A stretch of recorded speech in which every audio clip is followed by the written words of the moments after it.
Book review: Beg, Borrow, or Steal. A novel, Rome, Kentucky by Sarah Adams. Plot summary: Beg, Borrow, or Steal. Novel, Rome, Kentucky by Sarah Adams is poignant and intricate tale set in the heart of small, forgotten town, exploring themes of resilience, community, and the lengths to which individuals will go to protect what they cherish. The narrative centers on Lara Vance, 30-something artist whose life in Rome, Kentucky has been tapestry of routine, punctuated by the rhythmic clatter of her pottery wheel and the gentle of her grandmother's antique radio. Rome, Kentucky is not the grand city its name suggests, its town clinging to the edges of existence, its main street lined with boarded-up shops and its population dwindling with each passing year. Alara's solace is her dilapidated Victorian home, relic inherited from her beloved grandmother, and the small, struggling potter studio she runs from its sun-drenched back porch. The inciting incident arrives in the form of the stark official notice. The town of Rome, Kentucky is facing imminent dissolution. A powerful out-of-state conglomerate, the Evergreen Developments, has targeted the entire town for a massive, lucrative land acquisition project. Sprawling luxury resort that promises to erase Rome from the map. The remaining residents, motley crew of elderly farmers, eccentric shopkeepers, and handful of young families, are off paltry sums for their properties, barely enough to cover relocation, let alone rebuild their lives elsewhere. For Alara, the news is crushing blow. Her home is not just bricks and mortar, it's repository of memories, connection to her lineage, and the very foundation of her artistic identity. The thought of losing it, of Rome disappearing, ignites fierce protective fire within her. Initially, the townspeople are resigned, their spirit eroded by years of economic decline and neglect.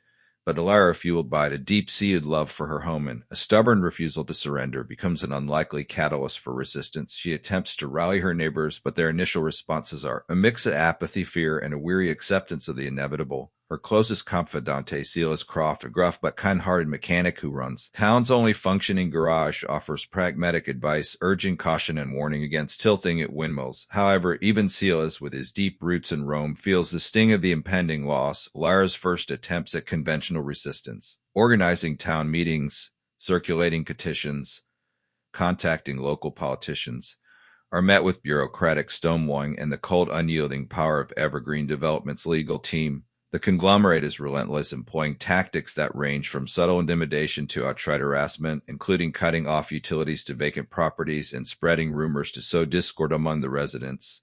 As the deadline for buyouts looms and resolve waivers, Alara realizes that conventional methods will not suffice. The stakes are too high and the adversary too formidable.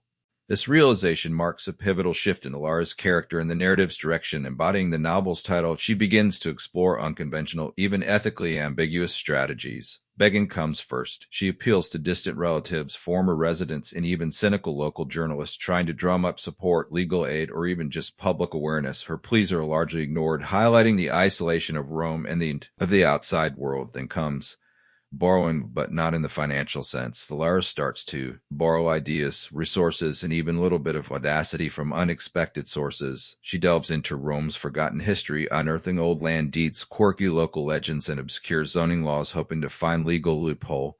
She discovers forgotten covenant tied to the town's original founding, a clause that might grant the residents collective ownership rights under specific archaic conditions. This discovery, however, requires significant legal expertise and resources she doesn't possess. The true test of her resolve, and the most compelling part of the narrative, comes with stealing. This doesn't necessarily mean literal theft, but rather a strategic, almost subversive appropriation of information, opportunities. Alara and a small newly formed coalition of townspeople, including Silas, the feisty elderly librarian and surprisingly resourceful teenage hacker, begin to subtly disrupt Evergreen's plans. They might steal a few hours of an Evergreen surveyor's time by misdirecting them, or steal crucial document from an unattended briefcase during public meeting, or steal moment of public attention through cleverly orchestrated local media stunt. These acts are small, almost imperceptible, but they begin to chip away at Evergreen's carefully constructed timeline and expose their less than ethical practices.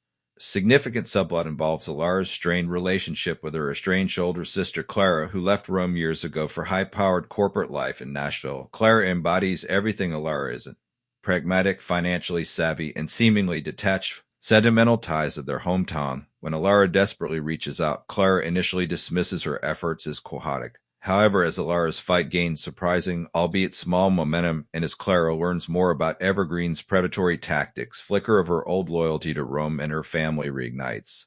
Clara's corporate acumen and legal connections, initially source of friction, become invaluable as she reluctantly agrees to help, bringing much-needed strategic mind to the town's grassroots resistance. The climax of the novel centers around a final decisive town hall meeting where Evergreen Developments intends to finalize the buyouts and present their final offer. Alara, armed with the rediscovered covenant, evidence of Evergreen's dubious dealings obtained through her stealing efforts and the unexpected support of her sister, and a now unified town prepares for a desperate last stand. The tension is palpable as the slick, condescending representative Evergreen present their case, confident of their victory. Alara, however, has one last card to play. Through a combination of the archaic covenant and Clara's sharp legal interpretation, they reveal that Rome, Kentucky holds a unique historical designation that makes its forced acquisition far more complicated and legally perilous than Evergreen had anticipated. Furthermore, the teenage hacker unearths and publicly displays internal communication from Evergreen that exposed their manipulative strategies and disregard for the community. The revelation creates a public relations nightmare for Evergreen and puts their entire multi-million-dollar project at risk. Faced with potential lawsuits, public outcry, and significant delays, Evergreen is forced to reconsider. The resolution is not a complete victory in the traditional sense. Rome, Kentucky doesn't miraculously transform into a thriving metropolis. Instead, a compromise is reached. Evergreen, to save face and avoid protracted legal battles, agrees to significantly increase their buyout offers for those who wish to leave, and crucially to invest in the preservation and revitalization of Rome's historic core, including Alara's home and studio. They also agree to fund a community trust managed by the residents to ensure the town's future development respects its heritage. The novel concludes with Alara, Silas, and the community of Rome, Kentucky, having secured a fragile but meaningful future. The fight has changed them. Alara has discovered a strength and leadership she never knew she possessed, and the townspeople have rediscovered their collective voice and resilience. The begging, borrowing, and stealing were not just about survival, but about reclaiming identity and proving that even in the face of overwhelming odds, immunity spirit can endure. The future of Rome is uncertain, but it is now in the hands of its people, a testament to their unwavering determination. Book review. Sarah Adams' Beg, Borrow, or Steal. Novel Rome, Kentucky emerges as powerful and deeply resonant narrative, poignant exploration of resilience, community, and the tenacious spirit of place fighting for its very existence. Set against the backdrop of forgotten Kentucky town, this novel transcends simple David and Goliath struggle, instead weaving complex tapestry of human connection, ethical quandaries, and the enduring power of heritage. Adams masterfully crafts story that is both intensely personal and broadly universal, inviting readers to reflect on the true meaning of home and the lengths to which we are willing to go to protect it. At its heart, Beg, Borrow, or Steal introduces us to Alara Vance, a protagonist whose quiet life as a potter in the dwindling town of Rome, Kentucky, is shattered by the encroaching shadow of Evergreen Developments. This faceless corporate entity, driven by profit and devoid of sentiment, seeks to erase Rome from the map, replacing its crumbling charm with a soulless luxury resort. Alara's initial response is one of disbelief, then despair, but soon fierce, almost primal protectiveness for her ancestral home and the fading memories it embodies ignites spark of defiance. What follows is not merely legal battle, but desperate, and at times morally ambiguous fight for survival, forcing Alara and her fellow townspeople to confront the true meaning of their beloved Rome. Adams's greatest triumph in Beg, Borrow, or Steal lies in her exquisite character development, particularly that of Alara Vance. Alara is not an archetypal hero. She is an ordinary woman, introverted and somewhat adrift in her artistic pursuits, initially overwhelmed by the enormity of the threat. Her journey from quiet resignation to fierce, resourceful leadership is the novel's beating pulse. We witness her internal struggles, her moments of doubt, the quiet courage that blossoms from profound love for her home. Her pottery, initially solitary act of creation, becomes metaphor for her fight, shaping something beautiful and enduring from raw, unyielding material. Adams allows Alara to be vulnerable, to make mistakes, and to grapple with the ethical compromises inherent in her Beg, Borrow, or Steal strategy, making her transformation all the more authentic and compelling. Her evolution feels earned, testament to the transformative power of adversity. Complementing Alara's arc are a cast of richly drawn supporting characters who breathe life into the fading town of Rome. Silas Croft, the gruff but steadfast mechanic, serves as Alara's pragmatic foil and unwavering anchor. His skepticism is rooted in deep understanding of Rome's decline, yet his loyalty to Alara and the town gradually pulls him into the fight. Their relationship, built on shared history and unspoken affection, provides tender counterpoint. A high-stakes conflict. Silas represents the quiet strength of the community, the backbone that, once roused, can withstand immense pressure. Perhaps one of the most compelling character dynamics is that between Alara and her estranged sister Clara. Clara, the successful, city-dwelling corporate lawyer, initially embodies the very forces of progress and detachment that threaten Rome. Her initial dismissal of Lara's pleas is painful reflection of the chasm that has grown between them. However, Adams skillfully navigates Clara's re-engagement with her roots. Her reluctant return, driven by a complex mix of familial obligation and burgeoning awareness of corporate injustice, provides the narrative with crucial strategic advantage. Clara's journey is one of rediscovery as she confronts the values she left behind and finds new purpose in defending the place she once abandoned. The reconciliation between the sisters is handled with nuance, avoiding saccharine sentimentality and instead portraying the messy, hard-won process of rebuilding trust and understanding the ensemble of Rome's remaining residents. The feisty elderly librarian with sharp memory for local history, the surprisingly adept teenage hacker, the stoic farmers are not mere background figures. Each contributes a unique skill or perspective to the collective resistance, embodying the strength found in unity. Adams excels at portraying the subtle dynamics of a small town where everyone knows everyone and past grievances can either hinder or galvanize collective action. The initial apathy and despair of the townspeople, their slow awakening to the possibility of resistance, and their eventual rallying around the Lara is depicted with a keen understanding of human nature. Beyond its characters, the setting of Rome, Kentucky, is arguably the novel's most potent force. Adams renders Rome not just as backdrop, but as living, breathing entity, character in its own right. Its crumbling main street, its forgotten landmarks, Alara's dilapidated Victorian home.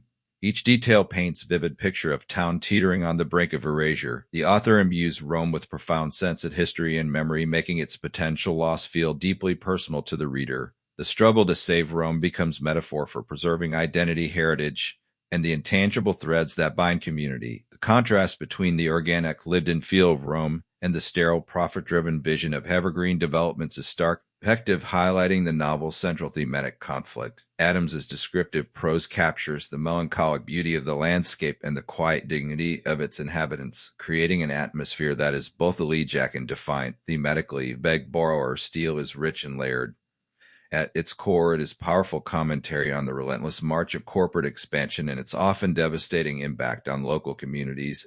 It explores the tension between progress and preservation, challenging the notion that economic development must always come at the cost of cultural heritage. The novel champions the idea of grassroots resistance, demonstrating how ordinary individuals, when united, can stand against seemingly insurmountable odds. The titular Beg, Borrow, or Steal strategy introduces a compelling ethical dimension. Alara and her allies are forced to opt outside conventional boundaries, employing tactics that, while not overtly criminal, certainly push the limits of legality and propriety. Adams bravely explores the moral ambiguity of such actions, prompting readers to consider whether the ends justify the means when a community's very existence is at stake. This nuanced approach prevents the narrative from becoming simplistic morality play, instead offering more realistic portrayal of the difficult choices faced by those fighting for survival. The novel suggests that sometimes to preserve what is truly valuable, one must be willing to bend the rules, to be resourceful, and to take calculated risks. Adams's writing style is both evocative and accessible. Her prose is clean and precise, yet capable of conjuring vivid imagery and deep emotional resonance.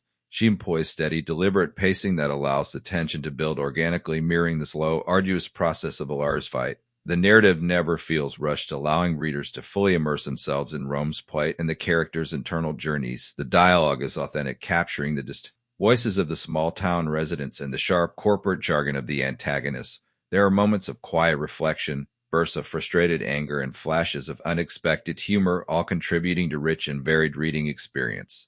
One of the novel's significant strengths lies in its ability to maintain a sense of plausibility despite the extraordinary circumstances. While the premise is dramatic, Adams grounds the story in realistic human emotions and strategic maneuvering. The discovery of the Forgotten Covenant, while a convenient plot device, is presented within the context of Rome's long, overlooked history, making it feel earned rather than contrived. The resolution, too, Fairy tale ending. Rome is not miraculously saved and transformed into booming success. Instead, a hard-won compromise is achieved, one that acknowledges the sacrifices made and the ongoing challenges that lie ahead. This realistic conclusion reinforces the novel's message of enduring resilience rather than instant triumph. If there were any minor critiques, one might argue that the representatives of evergreen developments, while effective as antagonists, occasionally lean towards the archetypal greedy corporate villain. A deeper dive into their motivations, perhaps a glimpse into the internal pressures they face, could have added another layer of complexity to the conflict. However, this is a minor point, as their function in the narrative is primarily to serve as the formidable external against which Rome's spirit is tested. In conclusion, beg, borrow, or steal.